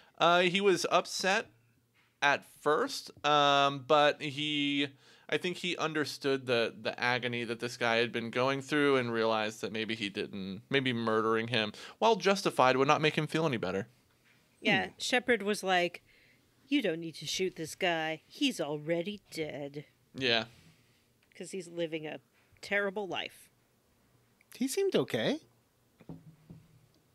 I Yeah, know. but you didn't talk to him. Watched Brian you do was like, all right, this. Garrus, go. Yeah, you just walked up to him and you're like, how you doing? You stand right here and I'm going to inch my way this way. This Well, he's cutscene like- is really poorly done because it starts with Garrus having the guy in his sights and then being like, all right, Shepard, go talk to him. And not you- like, yeah, you oh, walk look, in he's between. right there. I'm going to shoot him. The end. But I Yeah. did get to say, like, he's like, all right, well, make this quick. And you're like, oh, don't worry. This won't take very long at all. And you just step out of the way. And he's like, what? It's almost like he was where Garrus was trying to kill this guy and frame Shepard. Because, like, what Matt just told me makes me think that. Because he's like, 'cause if he could have killed him, and he's like, no, put yourself in the scene of the crime, Shepard. Someone who's recognized all over the galaxy. Hard not to recognize me now with those dark Jedi fucking glowing red eyes and like Yeah, growing John's got the like red glowy scars. Scars, yeah. Crazy. I But love Shepard's also a Spectre, so Shepard can kill whoever she wants to. Oh, that's right. So, Vanessa, do you want to talk about Samara or Tally? Isn't it Matt's turn to talk about someone? Okay, that. Let's see, Samara or Tally? I just did Tally, so I'll do Tally. Uh-oh, you get a message that Tally has been court-martialed. She's got to go to the, whatever, Vagrant Caravan, whatever it's like called. Space Court. Yeah. To Space Court. And you get there, you get to the caravan. They refer to her as Tally Normandy? Normandy? Voss Normandy, yeah. Voss Normandy, because they're referred to by their ship names, and Tally's like, what the fuck? Like, I'm just helping out. You don't have to, I didn't change my name. But then they say that you learn that the captain of the accused ship acts as their defense, and everybody's like, oh, see, they did it because they want Shepard to have to defend her, and they don't think Shepard will do a good job. They say that calling her Voss Normandy too is kind of like a slight at her because the Normandy's not a ship in their fleet, so like nobody cares about it. Yeah. Did you find that one guy who's Vas Quigquib? Yeah. No. So That made me laugh. as you walk in, you're told to like the hearing is happening and you need to go talk to them because they're going to try you in absentia. And as you're walking there, you run into like an old friend, like your aunt, I think, and she gives you some info on what's going on. She says it's all politics, but they are accusing her of bringing Geth technology into the fleet, like active Geth technology. And you find out that she has been shipping like destroyed Geth technology to her father, And her father is experimenting on it, trying to create weapons that can better destroy the Geth so that they can reconquer their homeworld. And then you get to court, and Shepard has to be her attorney. And if you're evil Shepard like me, you just kind of shout at everybody like, you're all a bunch of pieces of shit. And we all know this is a fucking farce. And Tally would never do that. She's a hero to the whatever, she's a hero. She helped me to kill Saren and repel the Geth. And then they drop a bombshell on you. The reason, the evidence against her is that her father's ship is overrun by Geth, and her father is dead. Which they do drop on her in court. And I was quite perturbed, and I did tell them they were all a bunch of bags of shit. And how dare they not tell her this until the middle of her trial. Mm-hmm. And then we offered to go clear those Geth off that ship. And they're like, well, we can talk about that. We can talk about this more after you do that. Mm-hmm. The only admiral that's really important is Zen, because it's Morrigan. It's the lady from Farscape as the voice of Admiral Zen. And if you talk to all of them about the whole political situation, it opens up options later on, but I did not go into detail with a couple of them. I talked to one of them, and I was like, all right, I get it. Yeah. I talked to them. Essentially, there are different factions. There are people who believe they should try to war with the Geth and take their homeworld back. And then there are people who are like, no, the Geth have our old planet. We need to colonize some new ones. And there's this whole sort of tension between the Quarians and the Geth because the Quarians created the Geth, and then the Geth gained sentience, and then the Quarians are like, but you're our slaves. You can't have sentience. And the Geths were like, but we're sentient. We don't want to be your slaves. And then that led to the war. Mm-hmm. So the Quarians are at fault, is the thing. Yeah, and Chorus, the guy who's like the bad guy of the trial, is actually the one who's like, no, we should like try to establish peace with the Geth and end the stupid war because it's not going to go anywhere but extinction for one of us.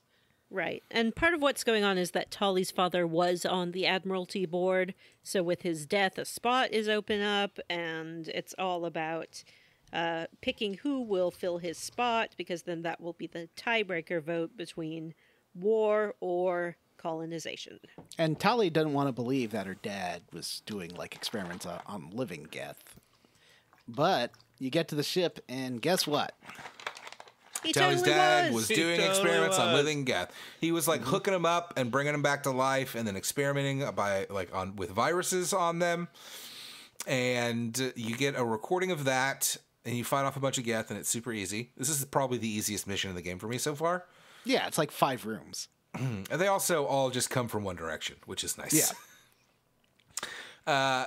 But Tali begs you not to reveal this information to at the trial because she does not want her father's name to be slandered. She knows he'll be exiled posthumously, and that his name will be dragged through the mud and stricken from the records of every ship he ever served on, and yada yada yada.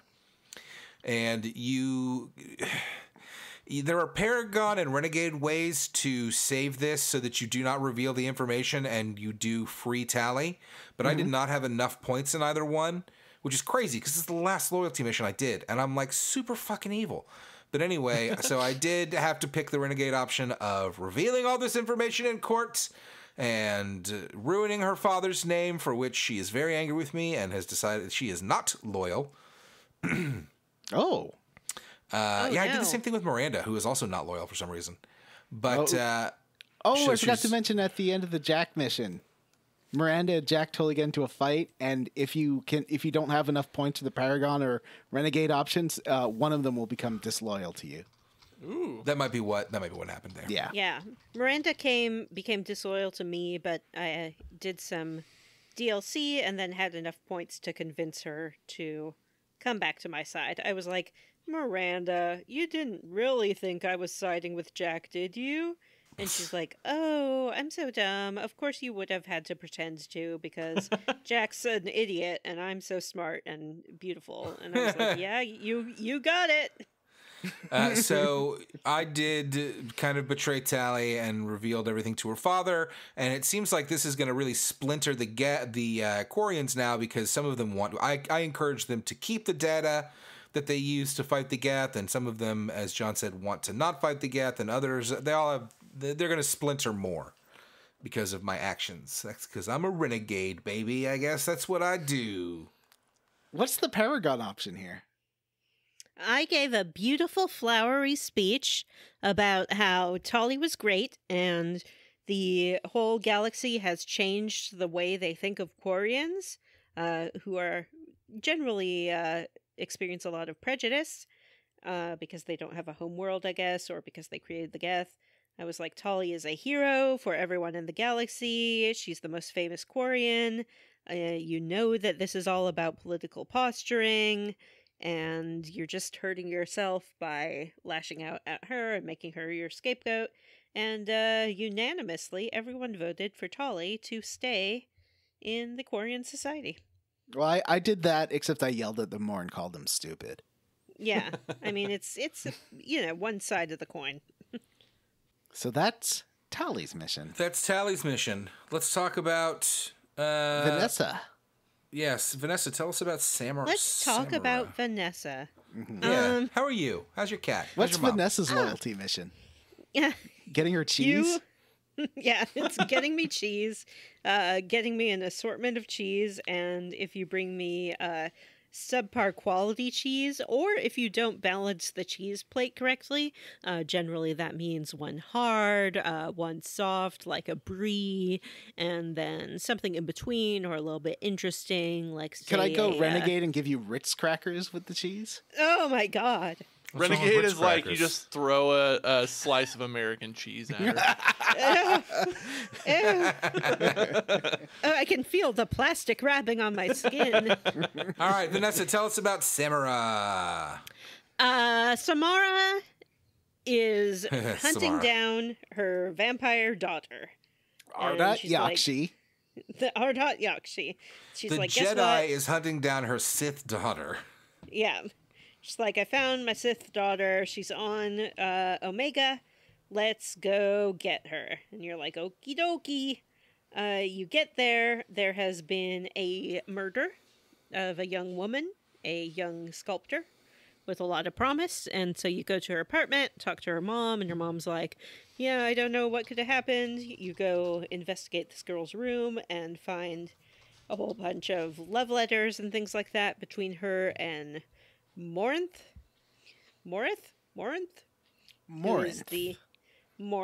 who is the vampire. And then Samara's like, okay, so here's the plan. She will go into hiding if she sees me, so what we have to do is use you as vampire bait. So you're going to go to the club, you're going to shake your ass on the dance floor, or do something else interesting, and then she will approach you, and then you're going to flirt with her until she invites you back to her place. Did you in Naf's? So the girl that she killed on Omega, Naf, in her diary, it's like she hadn't considered being bisexual before. It was a little weird. She's like, "Oh, but am I a freak for liking this girl who's an alien?" Yeah, that was really weird. Again, Yeah, she was like, she's a girl, but I'm a girl. And I'm sorry, but like, what year is Mass Effect? It's like supposed to take 2180 place in? something. Yeah, it's 2021, and we are like over that already as a society. Like, no one would think that that was the case in the future. That you're a freak for your orientation, unless you're part of some weird cult. We should have pressed her mom on that, because her mom was there, and I was like, I'm just going to go through your stuff. Like, excuse me, what have you been teaching your child? Like, this is bizarre. What's your problem? Especially since, like, everyone knows that Asari can reproduce with any gender. So it's like, it's not even an issue of not having children. I have no idea what that was about. Just writers with limited imagination, I guess. I guess. So you go to the club.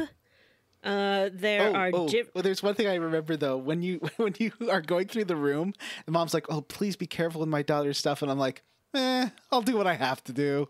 It was great. You go to the club. I guess there are different ways to get the attention of this vampire.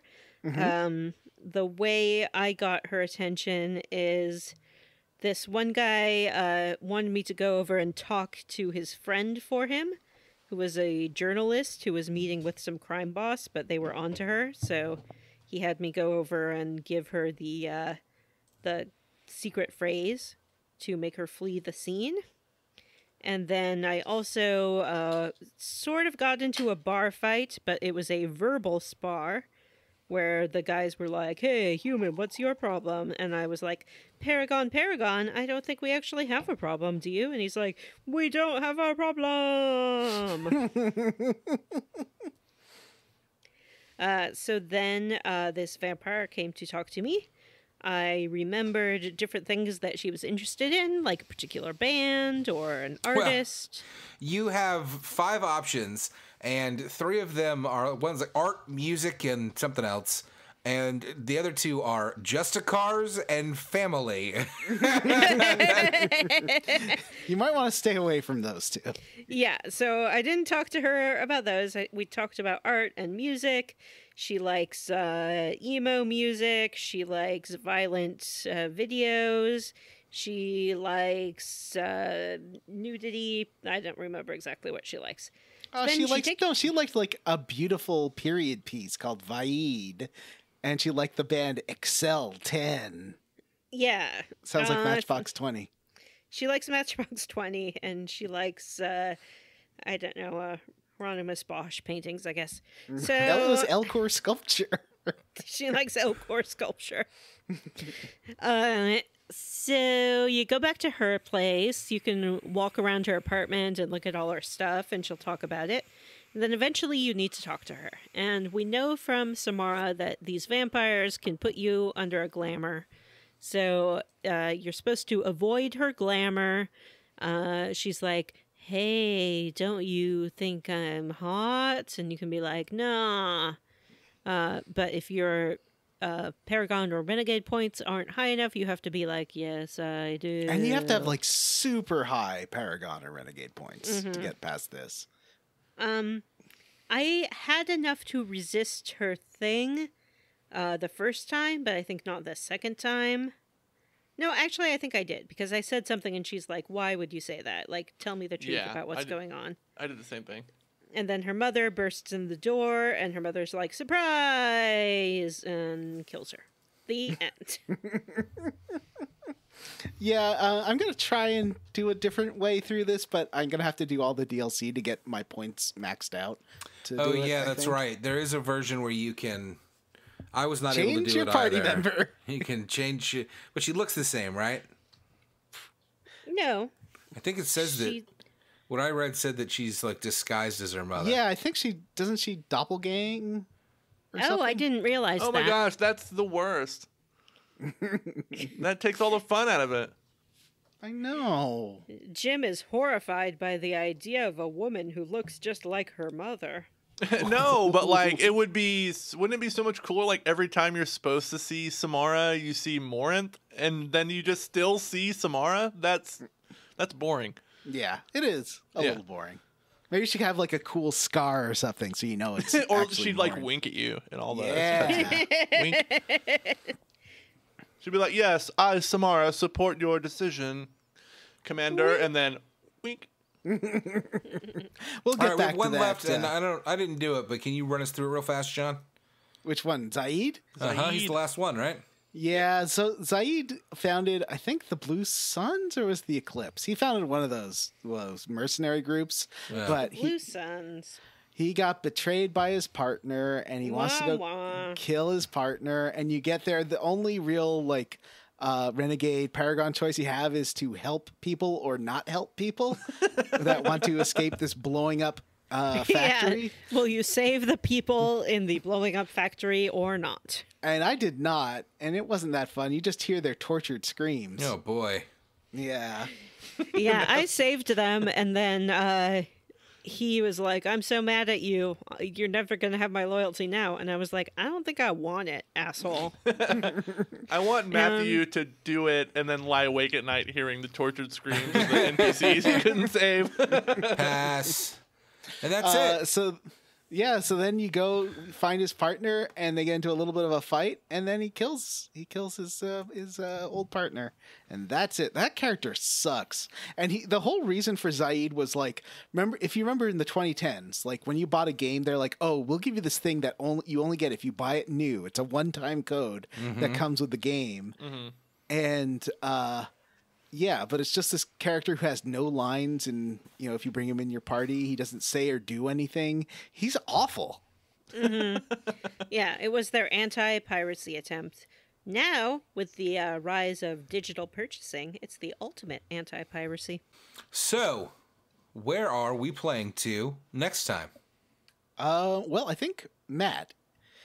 Actually, before that, let's just really quickly talk about monkey killing.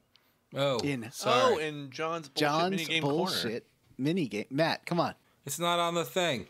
Sing the song, man. You can't sing the song if it's not in the notes. John's bullshit minigame corner. Corner that nobody needs. There's a monkey shooting minigame that I totally forgot about. They're not monkeys, they're pie jacks. Did you do this monkey shooting minigame? Oh, yes, I did. I was very good at it. I shot all the monkeys. It's pretty easy. It reminds you of like sort of an older arcade game, like a Atari era arcade game where these monkeys are coming out of these holes and you have to kill them before they get to your food supplies at the bottom of the screen. It's like a Space Invaders kind of. Yeah, I saved this minigame for last, and it was frustrating because the reward you get for doing this is a discount at the shop in Tuchanka, in which I had already purchased everything. Same here.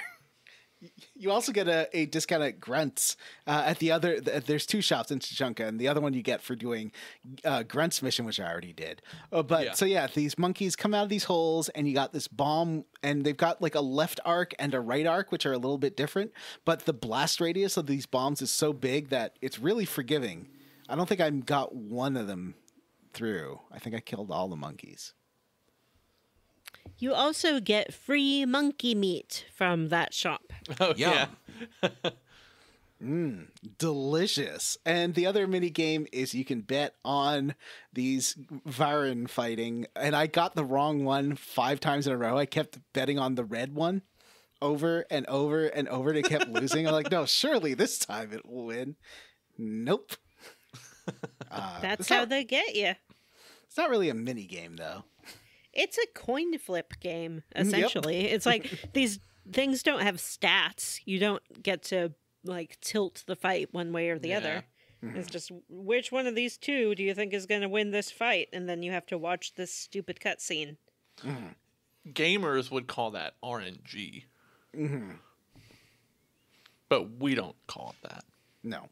So next time... We're not gamers. Right. We're journalists. Thank you very much.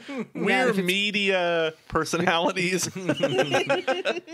We're commentarians. So next time, we're going to do all the DLC. All of it. We do audio-only reaction videos to JRPGs. What DLC? What are you talking about? Shadow Broker?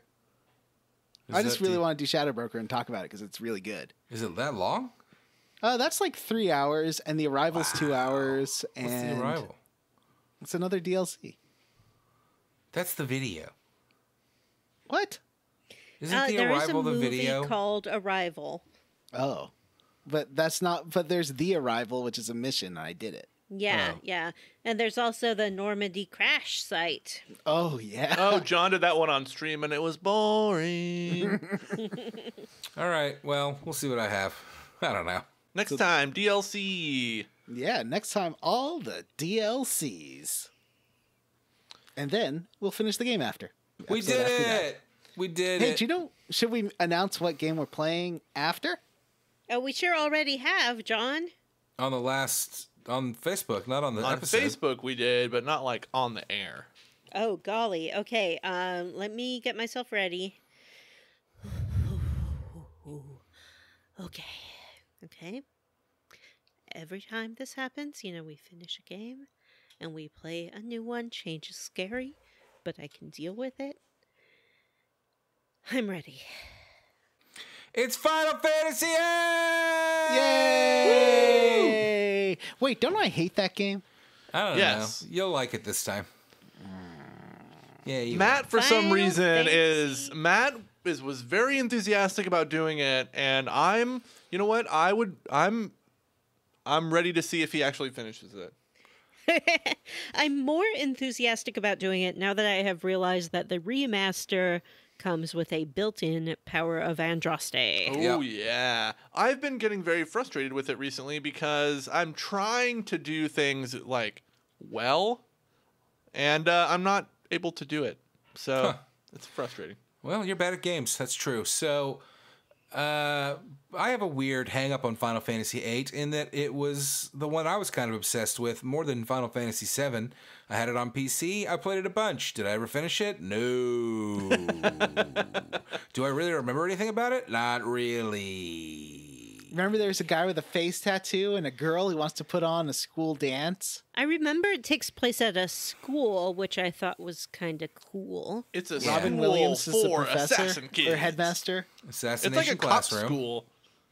It's a what school, did It's you like a just say? cop school. Okay, that's not what Kind I of. heard. Cock That's like a school? mercenary school, I guess.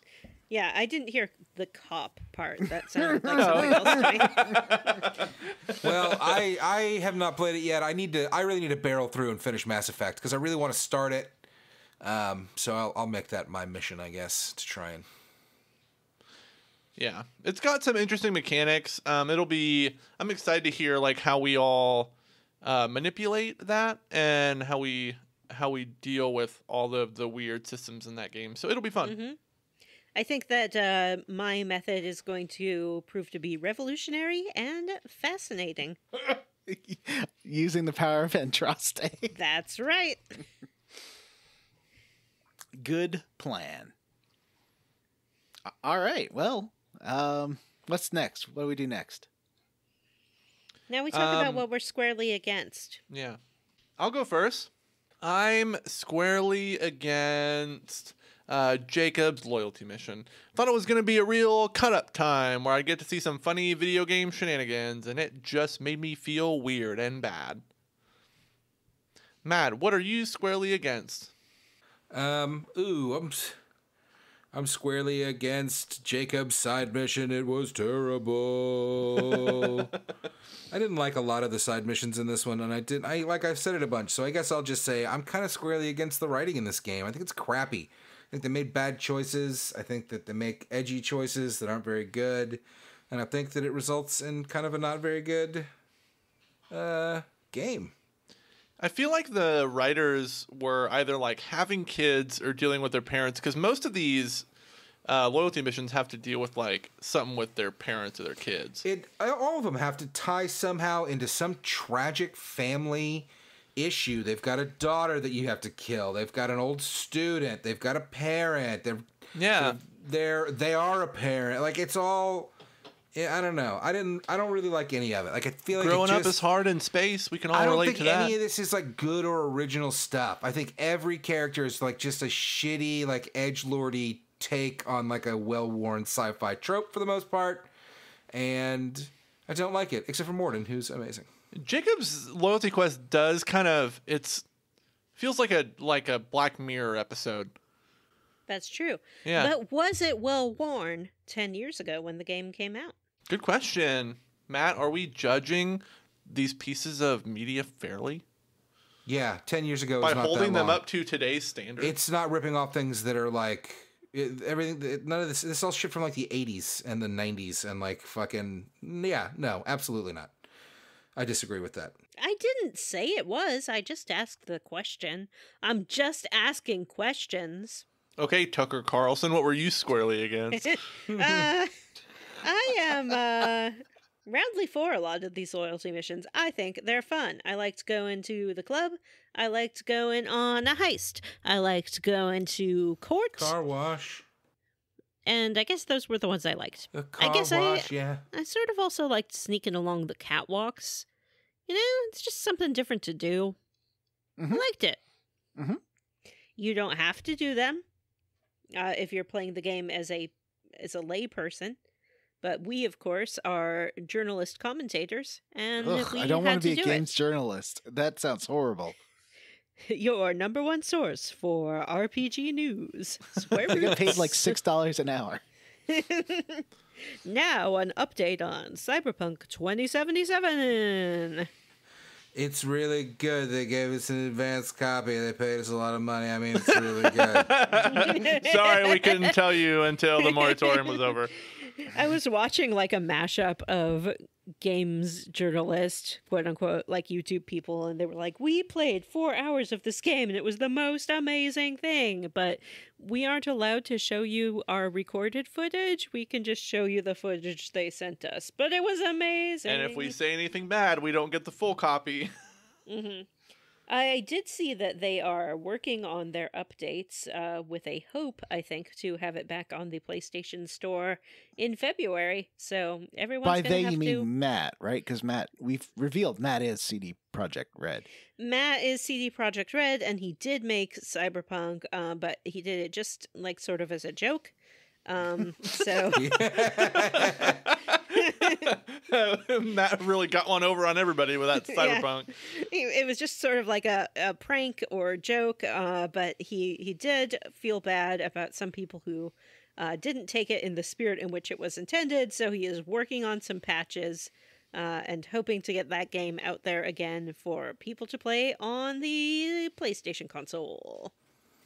Yeah. However, what I read was talking about how well it works on the PlayStation 4 Pro, not vanilla PlayStation 4. So it seems like they're not totally committed to making it run on the platforms they originally said it would run on. Mm-hmm.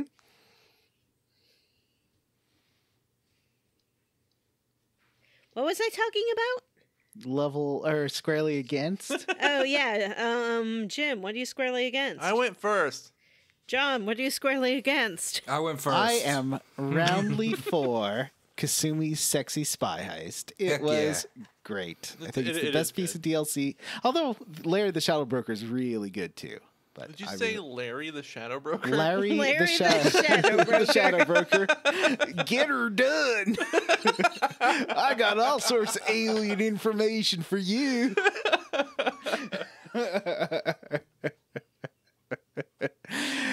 Oh, that's funny. Matt, what are you squarely against? Emails. Larry the Shadow Broker. Oh, that's going to crack me up for a while. Emails.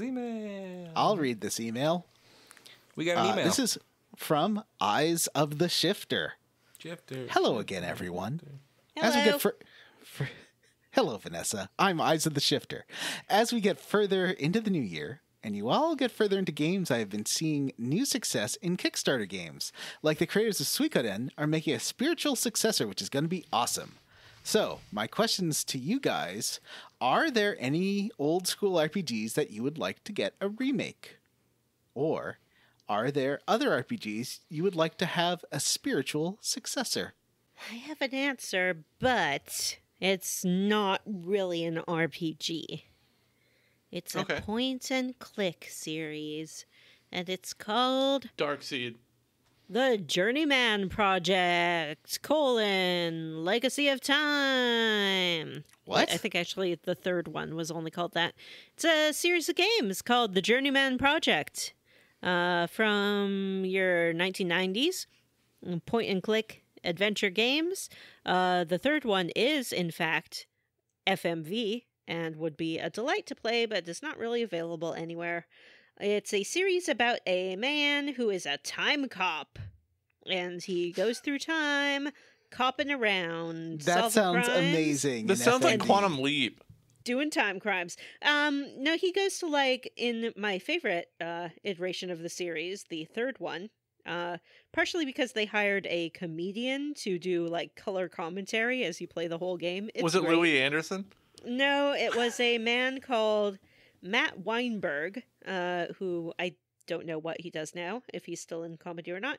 I remember once, because I Why like is this this game. guy traveling through time? Yeah, he's sort of like that. I looked up some of his stand-up after I played the game, and the bit that I saw was him making fun of how the game developers of this game all wanted him to email them. And he's like, no, I'm not going to email you. Just call me like a normal person. What's this email? Who cares about email? And I was like, dude, you are already out of the loop, and I think you're only 30. So that was that story. I bet he got an email, though. But it's a very good game, very fun and funny, and he goes to Shangri-La, Atlantis, and El Dorado. That so it's sounds sort of fun. a mystical, magical, time travel-y thing with also aliens. It was a great series. I would love to see that brought back. You could do so much with a time cop, point and clicky kind of thing. Or even make it an RPG. I don't care. But I think it works better as a like walking simulator dialogue tree kind of thing. What about if it was a walk-in simulator? Oh my I gosh. would love to kickstart a walk-in simulator. See, I would like a remake, well, just a re-release, really, of the Shadow Hearts and Kudaka series, because they are in rights hell. The company that made them now just makes pachinko games, and all the companies that released them, except for Exceed, are all, like, defunct in North America. So it's like those are not coming out unless someone gets the money together to re-release them, and they're great and they're very queer. So my vote's for Shadow Hearts. What about you, Jim? Remake or spiritual successor? I will. Okay, I'll say Silent Hill. The first Silent Hill getting remade would be It's not an incredible. RPG. It doesn't have to be an RPG. It says RPGs. I mean, he did ask about RPGs. Silent Hill's basically an RPG. No, it's Isn't not. everything basically an RPG? But like, it's hard for me to pick RPG because my favorite RPG did get a spiritual successor, and it really let me down, which was Chrono Cross. Yeah, it was one of the best games we've ever played on this show. You love Chrono Cross. So, I mean, What Chrono are you Cross talking great about? to play, not great as having anything to do with Chrono Trigger. Yeah, I mean, if it's outside an RPG, I will say Silent Hill, hands down. Needs a remake, a spiritual successor that was done with like knowledge of what made the original great would also be good. So, Matt, what about you? You know what I would like to see make a comeback is the Ultima series. The Ultima series. I would like to see a modern open world-y RPG take on the Ultima series. I liked the Ultima series focused on doing good and how that was good and wasn't like also be a totally piece of shit dickbag. Like you can just focus on one thing. I like being a piece of shit dickbag. I love the Dishonored games. Not every game has to be like that. Yeah, I'd like to see the Ultima games make a comeback. And not in like Ultima Online form, like an actual 3D RPG. Third person, I mean. Okay. Hey, have you heard of our YouTube streams? Yeah. I haven't. Tell me about them. They're streams that we do on YouTube where we play old games and talk about them. We played Harvester. We played... I don't remember what else we played. Darkseid 2. Phantasmagoria. Phantasmagoria. You guys tried to play 11th Hour. Somehow it has... for some reason, the Square Roots is only doing horror games. I don't know why we're not doing something else. Well, more. the point-and-click horror games are the most fun.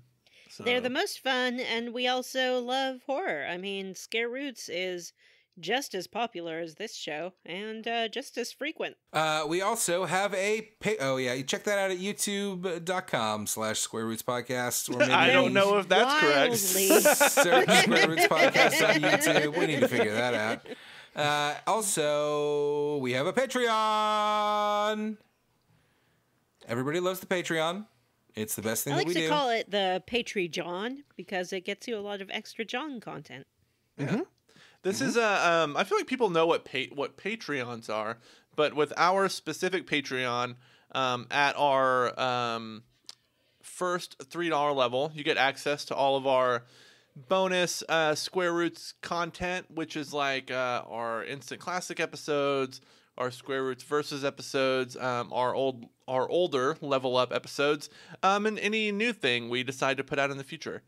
So that's at $3. At $5, you get access to all that, plus the ability to vote on future games for the Square Roots podcast. We'll probably open it up to voting around probably the middle to end of our Final Fantasy VIII coverage, I think is what we talked about. So that's coming up. Let's see, it's in January, probably March-ish is when we'll open it up to the next game. So subscribe by then and help us pick what the next Square Roots game is going to be. You can sign up for that at patreon.com/Square Roots Podcast. And another benefit to being a patron is that we will read your Patreon username on the podcast. So I will kick us off this week. I would like to thank Joshua Bennett, Dylan Rowe, Florian Jonas Kramer, Justin Rash, Randy P. is assuming direct control of the RPG Luminary, and I will always cuddle you. Nofford, we all know what Garrus is recalibrating. The challenge is the official show of the Square Roots podcast. Nathan Poirot, Miguel Torres, Aaron J.L. O'Toole, Cat Wars episode Mew hacked up the cat sick, Robert J. Defendi, Jordan McNeil, Lauren Prince, Ari Corpivara, Vanessa's real couch-loving mom, Joshua W. Broxson, Sergeant Spaghetti, Gage Lacharite, Samu Mitchell, Anea Mazzini, Tracy, Ward Childress, Romance Grunt, Nick, Matthew Newland, I challenge the other Tracy to a duel to the pain, Cameron Shoei, and Grayson. George, Brady, Robert T., Alexander Jokic, Jack Mizell, PJ Enns, You Make So Sad, Stu Skeel, Ron, Dr. Fine Say Everyone's Name, Christian Go, Andrew Leinhart, Chris Wilder, Torrid Triple Triad Trysts, Amanda Douglas, Jim's disturbingly attractive sorry girlfriend to Jethro. Oops, I forgot to update my name for Mass Effect 2. Mass Effect 2 is great, and I love it more than I love doing Square Roots. Oh. Matt Jorgensen, Ethan G. Pearson, WWE Mark G. Vanessa's mother's brother's nephew's cousin's former roommate, David Green, Megan Sullivan, Cake Ninja, Tom, Hudson Roth, Play Final Fantasy VIII, It Is Your Fate, Hales, Chris Ryan, Alex Dillard, Chief Hazard built a guillotine for Huggins the billionaires. No wait. That it's not for Huggins the billionaires. It's Chief Hazard built a guillotine that has the hungies for billionaires. Aaron Bachman and Soy Soda Pop. We'd also like to thank TJ Miller's horny grandma impersonation, Hexagon, Jonathan Ellsworth, Ashley T's Juicy Dumper, Matthew Casterline, Dr. Phil the shoutouts with references to Squoot Stains. At least it perturbs Jim. All right. Eyes of the Shifter, Rubber Bear, Kevin Walter, Watching the Wind. Sexy Grandma's Boy Toy is Armin Hammer, Stephen Paget, Grey Code, Aiden Marriott, Brian Pitt, Jameson, Sean Gonzalez, insert clever name here, Robot in Grease, Vanessa's Mom's Crucible, My colon's Vanessa's Mom's Crew. She-bull. Crucible? Yeah, the Crucible. Oh, Crucible. My colon's Horizon Zero Dawn Zero Part Dawn. Deuce. Tyler Petty. Cassandra. It's peanut butter jelly time. Peanut butter jelly time. Still waiting for a dateable Krogan. EP. Chili's Baby Back Luigi. Andy M. Sean. Fresh Eyes. Breegirth. Citrus C, and mostly rational person. I'd like to thank Wedgecoon, William Westgard, Devin Sloan, Jake Dickerson, OMG, What Is This Game? Grunt is the true baby fresh eyes, Dan, Robert M. Pullum, Paul Bursch, Sean Walsh, Troy Shiflett, Andy Best, Isaac Wright, The Ghosts of Johnny's Murdered Fable Husbands, Metal Gear Solid 1 in 2021, Ross Disney, Eric Garby, Lyrial of the Clear, Jason Timms, Race Jenkins, Vanessa's Gold Taco Bell, PS5, Mary Queen of Scoffs, Ross Hartley, Hat Ben, the Ben with the Hat, Ryan Miller, Christopher Highness, Go Cry Wolf, Cyril the Wolf, Saving Sid, Listen Up Scoot Stains, Adam Zimmerman, Arthur A. Huxley Iguana, Fable is great, but so is Threads of Fate, play it in 2021, or the Cuzzle will still drizzle gallons and gallons all over this. Chris Penyak, Michael Crawford, and Joseph. All right, everyone, that's it for this episode of Square Roots. If you'd like to send us an email, we are at squarerootspodcast@gmail.com.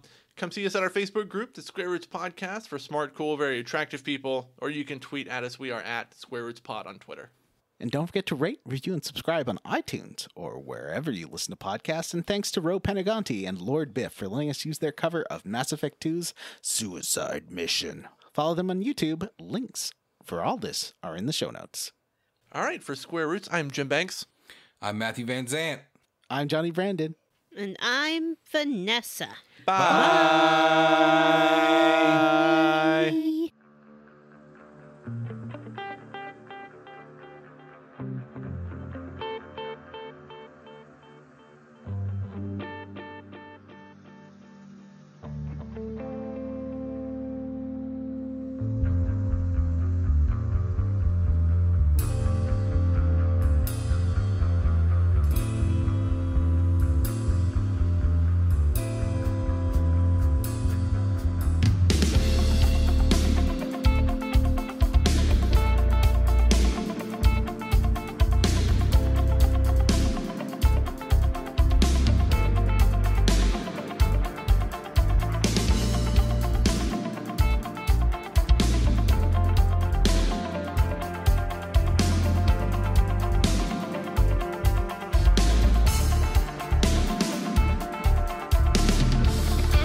I feel like we did a Geth Who's Coming to Dinner joke. That sounds familiar. Did do a Geth Who's Coming to Dinner joke. That's why I changed it to Geth Who Crashes the Party. You're right. Can we do Say- Geth Who's Talking Now?